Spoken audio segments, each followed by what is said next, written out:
Всем привет! Это краткий пересказ 29 главы Ханкай Импакт.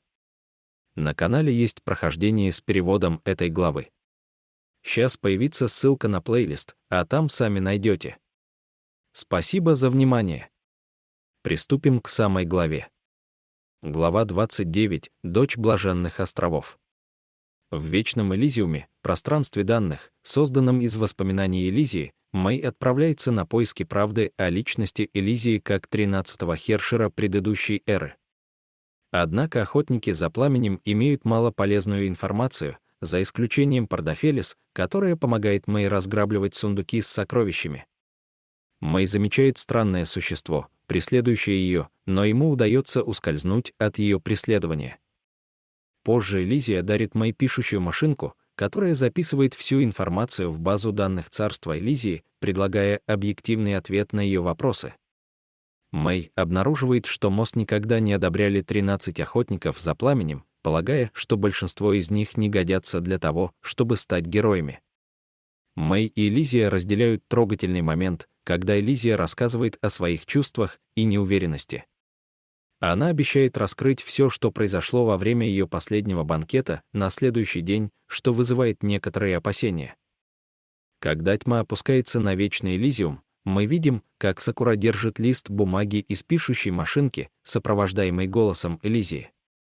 На следующий день Мэй с нетерпением ждет Элизию, но разочаровывается, поскольку она так и не появляется. Мэй отчаянно ищет Элизию, но все следы ее данных исчезли из Элизиума, что указывает на ее кончину. Су, используя свои экстрасенсорные способности, обыскивает Элизиум в поисках подсказок и обнаруживает, что данные Сакуры и Кальпы также исчезли. Пишущая машинка тонко подтверждает смерть Элизии. Мэй и Су объединяют усилия в попытке получить информацию от других охотников за пламенем, но их усилия не приносят результатов.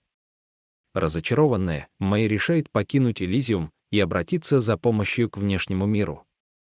Однако, когда она пытается уйти, ее насильно втягивают обратно в царство, и она теряет сознание, сражаясь с ордой монстров. Тем временем Кевин вручает Су хрустальный цветок и загадочно показывает, что знает правду, но не может раскрыть ее никому, включая Су. Позже Кевин встречается с загадочным человеком, что вызывает подозрения. На следующий день Хуа обнаруживает Мэй без сознания в вестибюле, где Мэй сообщает ей, что она больше не может покинуть мир. Вместе они возвращаются в пространство данных Элизиума. Внутри они находят Кальпу, который пришел в ярость из-за подозрений в предательстве Сакуры.